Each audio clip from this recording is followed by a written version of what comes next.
Bem-vindo aqui ao nosso Panorama 95, bom dia. Bom dia, Marcos. Bom dia a todos os ouvintes. Uma satisfação imensa participar mais uma vez aqui do quadro Check-up no rádio. Idosos, doenças crônicas e acompanhamento periódico é o nosso tema de hoje. E aí? Muito bem, Marcos. Os idosos, eles são a parcela da população que mais são acometidos por doenças crônicas, né? Semana passada a gente teve de comentar sobre o impacto dessas doenças na terceira idade e na saúde pública em geral. E hoje resolvemos falar um pouquinho sobre essas doenças crônicas e esse acompanhamento permanente. O que acontece muitas vezes, e isso é muito prejudicial, e a gente tem que modificar a forma de pensar das famílias, deixar para procurar só quando a doença descompensa, deixar para procurar o médico quando a pressão sobe, quando a artrose está inflamada, quando sofre uma fratura por osteoporose, quando ele começa a perder rim e já está ali na boca, a gente diz, da diálise, quando ele já tem uma demência estabelecida, ou isso seria assim, a prevenção, o acompanhamento permanente dessas doenças, ou quando ele já tem a doença, esquece de que tem que tomar o medicamento, ele tem novo evento. Então a gente tem essa ideia de que não deixar para ir só quando ela está sintomática. Tanto que os programas de orientação, até de saúde pública, sobre algumas doenças como hipertensão, diabetes, elas têm um cronograma de acompanhamento trimestral, por exemplo.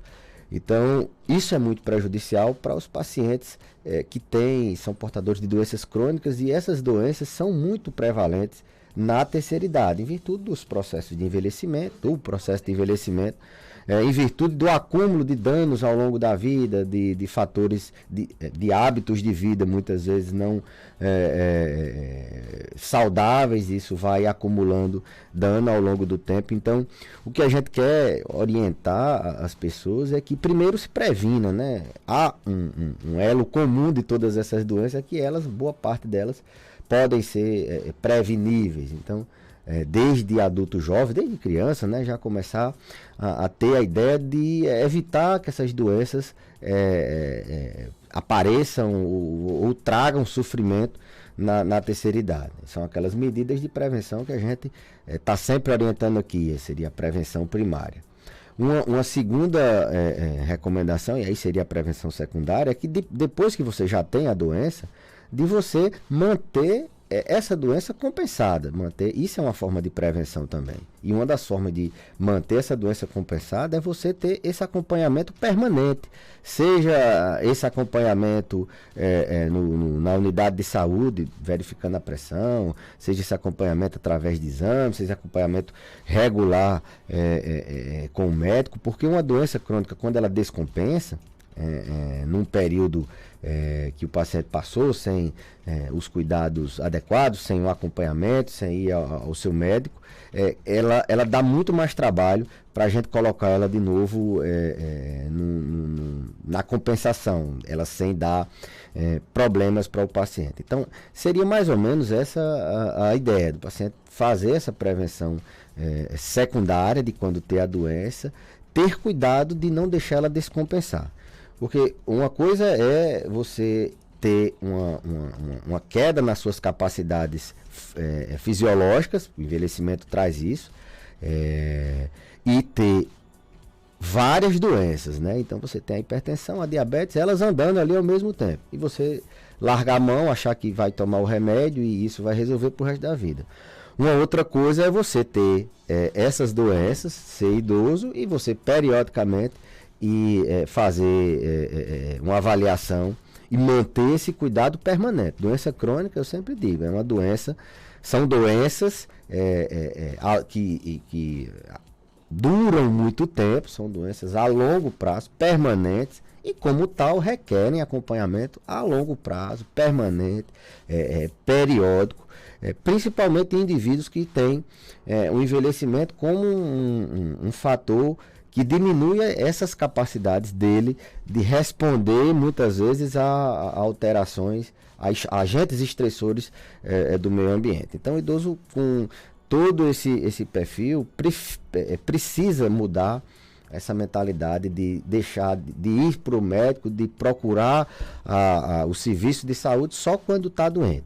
Isso é muito deletério, isso a gente está sempre dizendo, a prevenção é o melhor remédio, não é só prevenir para evitar de acontecer, é também prevenir de evitar aquela doença que ele já tem, dela entrar, dela descompensar ou dela trazer algum outro dano em outros órgãos relacionados. Ouvindo pergunta aqui no nosso WhatsApp, 992053030, se a hipertensão arterial é uma doença crônica também característica do idoso. É sim. A maioria dos pacientes hipertensos, eles são idosos, né? Então, é uma doença que está intimamente relacionada com o avanço da idade. À medida que a gente envelhece, as artérias vão ficando mais enrijecidas, os níveis tensionais tendem a aumentar, a incidência de hipertensão é maior. Então, é sim uma doença crônica, diga-se de passagem, a doença crônica mais comum nos idosos. Mais da metade das doenças crônicas, aliás, a hipertensão representa mais de 50% das doenças crônicas. Então, é sim uma doença crônica e que, como já sabemos, ela leva a complicações em outros órgãos. Ela leva a complicações no coração, levando ao infarto. É o principal fator de risco para a doença cardíaca é a hipertensão.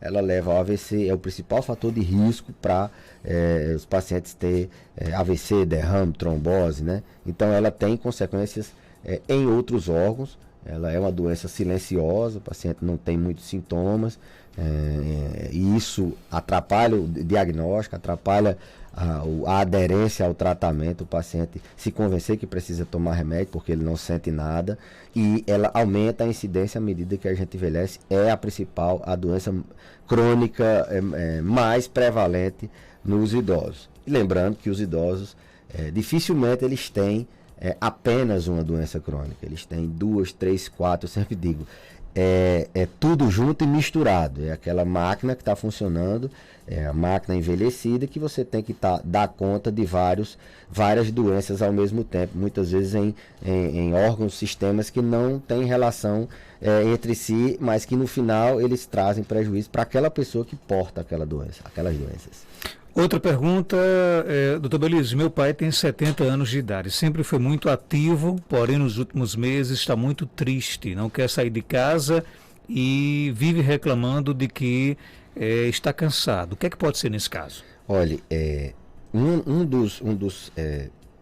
das formas da gente identificar que um idoso está doente é quando ele perde funcionalidade, quando ele deixa de fazer alguma coisa que ele era capaz sozinho e agora não faz mais. Por exemplo, ele antes era capaz de ir sozinho à rua e agora ele não é mais capaz. Ele não está querendo mais ir, ou ele está com a dor na perna e não quer ir. Ele tá bem e de uma hora para outra ele não consegue mais se equilibrar. Então ele perdeu alguma capacidade funcional. Aqui dei 2 exemplos que vieram na minha cabeça.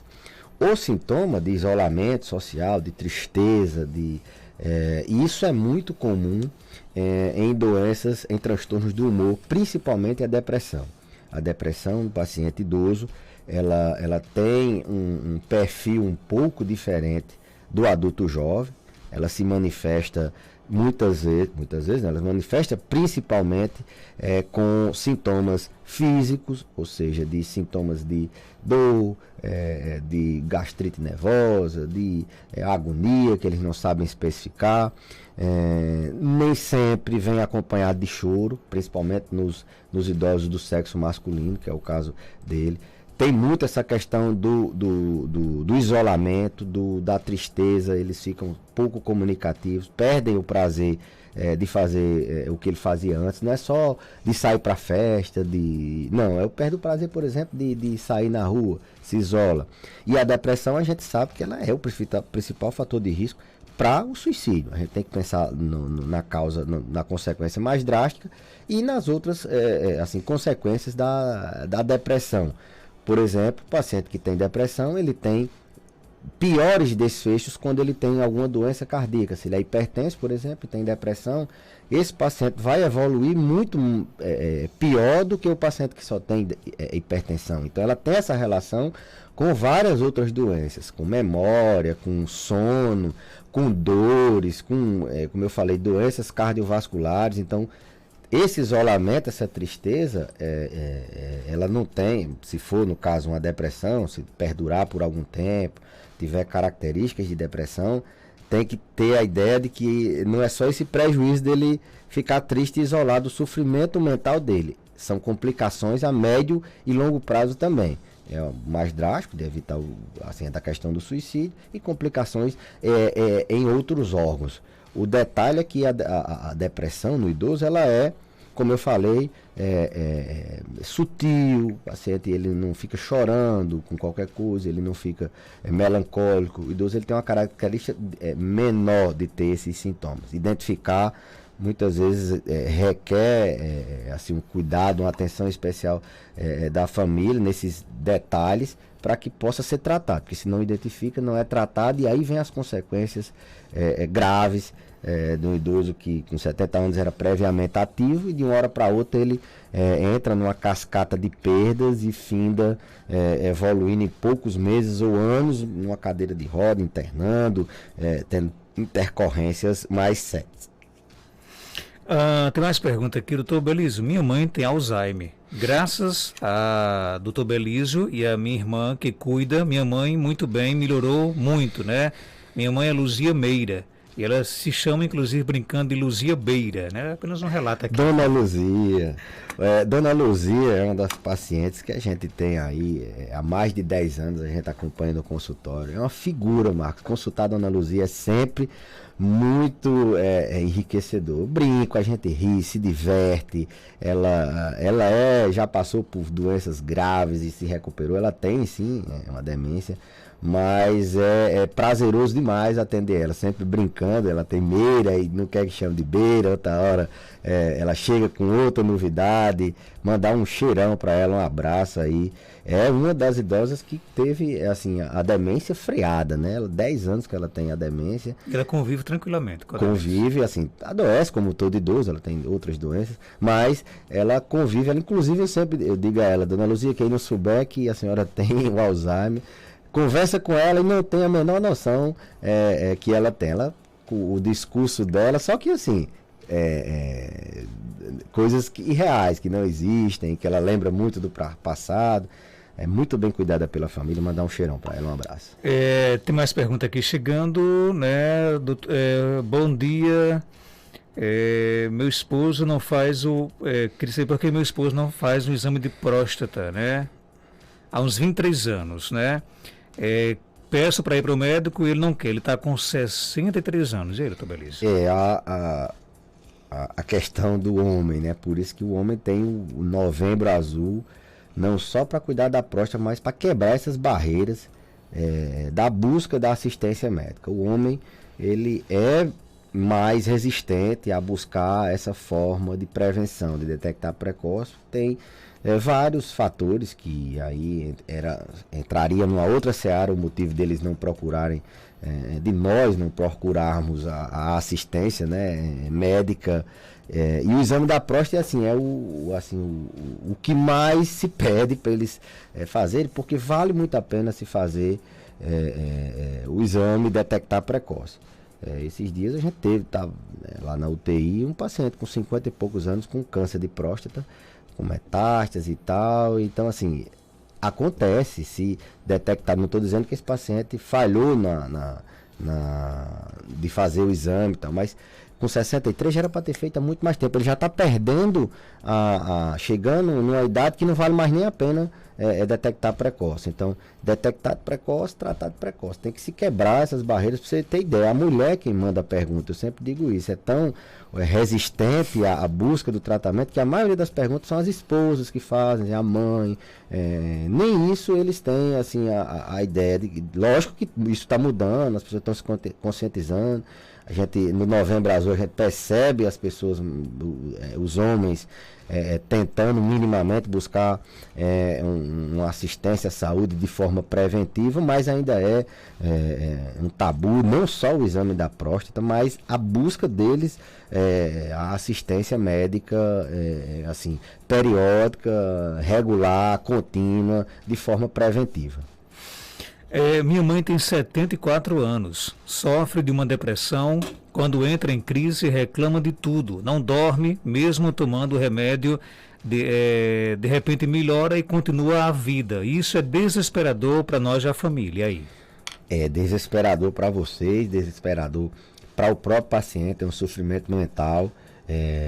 Ela melhora, entre aspas, porque se ela está tendo crises de episódios de tristeza com frequência, ela não está melhor, ela dá uma aliviada ali, isso, ela muda o humor dela nesse período para baixo, teria que se ajustar o tratamento. Quando eu digo ajustar o tratamento, não é só mudar remédio, aumentar remédio, é também mas ver o que é que tem de fator estressor, algum gatilho, o que é que pode ser feito. Será que não tem uma outra doença que por trás, um transtorno do humor bipolar, uma demência que está se manifestando com sintomas depressivos? Será que não tem outros comemorativos? Será que está aderindo também ao tratamento não medicamentoso, de fazer talvez terapia, de fazer uma atividade lúdica, de ter maneiras assim, que se encaixem nesse perfil de tratamento eu diria, integral, né? Não só o remédio. Então, não está bem, tem que ser revisto, tem que ser ajustado o tratamento. Reforço que depressão é uma doença dramática, é uma doença que traz o ápice do problema com o suicídio, é a principal causa de suicídio, tem por trás depressão. E nos idosos a eficácia do suicídio é muito alta, a 4 tentativas eles conseguem êxito em uma, e a depressão traz complicações, ela atrapalha todo o curso de outra comorbidade que o idoso tenha, e as comorbidades crônicas, que é o tema de hoje, elas são muito mais prevalentes. Então, se ele tem depressão e tem qualquer outra coisa, a evolução é muito desfavorável ao longo do tempo. Tem mais pergunta aqui, né? O ouvinte quer saber se a doença de Peyronie tem tratamento. E aí? Tem, é uma doença onde o paciente ele tem um desvio patológico do pênis, né? Então, a doença de Peyronie, ela é uma doença tratável, sim, tem tratamento cirúrgico. A urologia é quem faz essa abordagem, traz muito sofrimento, dor, diminuição, piora da qualidade de vida, e isso tem tratamento, sim. Tem mais pergunta aqui, o ouvinte quer saber o seguinte: qual é a atividade física recomendada para um idoso de 65 anos de idade? Aquela que ele tem mais disponibilidade de manter regular. Isso é uma maneira regular que ele possa fazer regularmente todo dia, de segunda a sexta, mas que não traga prejuízo à saúde dele. O que é que eu estou querendo dizer? Aquela que ele consegue fazer sem contraindicação. Se ele pode caminhar, não tem doença que limite essa caminhada, doença cardíaca ou doença nos ossos, a caminhada é a melhor para ele. Mas se você me perguntar o cenário ideal é uma atividade física aeróbica, uma caminhada, uma corrida, uma pedalada, associada a uma atividade de contra-resistência, ou seja, uma musculação, um pilates. Então, muitos deles têm atividade na água, então seria uma atividade aeróbica, que o ideal seria complementar com outra atividade. Ele faria 3 dias uma atividade aeróbica, ou 2 dias, e complementava com 3 dias ou 2 dias de uma atividade contra-resistida. Faria, por exemplo, a piscina com musculação, a piscina com pilates, a caminhada com musculação, a caminhada com pilates. Isso é o que de maneira geral, eu estou falando aqui uma orientação geral, lógico, cada um tem suas individualidades, cada um tem sua capacidade a depender de suas doenças, da sua idade. Um pode fazer isso, outro não pode fazer aquilo, mas de maneira geral, se você não tiver nenhuma doença, 65 anos, não tiver nenhuma contraindicação, faça uma atividade aeróbica com uma contrarresistida. Isso é fundamental também, trabalhar força no paciente idoso, já que ele perde massa muscular, ele perde força ao longo do tempo. Não só trabalhar a questão da capacidade cardiorrespiratória. O ouvinte pergunta qual a numeração que acusa no exame que se pode dizer que está com doença da próstata, que está doente da próstata. Eu acho que ele quer perguntar do PSA, né? Varia muito com a idade, mas um PSA geralmente acima de 5, ele denota alguma alteração. Ou o exame foi feito sem condições adequadas, prévias, o paciente não fez aquele repouso de não andar a cavalo, bicicleta, de atividade sexual, ou ele tem alguma doença na próstata, não necessariamente câncer. É um marcador específico, sim, sensível a detectar câncer, mas acima de 5 em média, depende muito da idade, e muito mais importante do que o valor é você ter um anterior, você comparar com o ano anterior, o crescimento, a alteração de um ano para o outro é muito mais fiel a dizer se ali está tendo doença do que mesmo o valor absoluto. Doutor Belísio, obrigado por sua participação. Até terça-feira, se Deus quiser. Eu que agradeço, Marcos, desejar um Feliz Natal a todos os ouvintes, né? A próxima terça a gente já tem passado pelo Natal e que todos possam celebrar o nascimento do Menino Jesus com muita saúde, felicidade, muita paz no coração, muita reflexão. Estamos vivendo tempos difíceis e até a próxima terça-feira. 8h30. Doutor Belísio, médico geriatra, volta na próxima terça-feira aqui no nosso quadro Checagem.